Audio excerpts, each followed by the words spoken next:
Sunitha Williams jawline surgery ചെയ്തിട്ടുണ്ടോ? 8 ദിവസത്തിന് സ്പേസിൽ പോയ സുനിത വില്യംസ് തിരിച്ചു വന്നത് 9 മാസം കഴിഞ്ഞിട്ടാണ്. സുനിത വില്യം പോയ സമയത്തുള്ള ജോയും ഇപ്പോഴത്തെ ജോയും തമ്മിൽ ശ്രദ്ധിച്ചു കഴിഞ്ഞാൽ നിങ്ങൾക്ക് ആ ഒരു വ്യത്യാസം മനസ്സിലാവും. ഇതിന്റെ കാരണം മൈക്രോ ഗ്രാവിറ്റിയാണ്. സ്പേസിൽ ഗ്രാവിറ്റി ഇല്ലാത്തതിന്റെ പേരിൽ ബോഡി ഫ്ലൂയിഡ്സ് ഷിഫ്റ്റ് ചെയ്യുകയും റീഡിസ്ട്രിബ്യൂട്ട് ചെയ്യുകയും ചെയ്യും. അതുകൊണ്ടാണ് സുനിത വില്യംസിന്റെ ജോയുടെ ഷേപ്പ് മാറാനുള്ള കാരണം.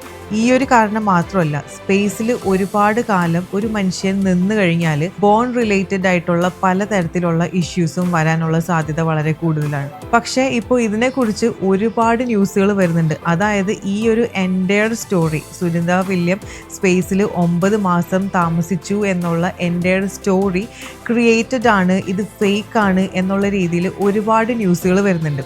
നിങ്ങൾക്ക് എന്ത് തോന്നുന്നു? ശരിക്കും സുനിത വില്യംസ് സ്പേസിൽ 9 മാസം നിന്നിട്ടുണ്ടായിരുന്നു? താഴെ കമന്റ് ചെയ്യാം.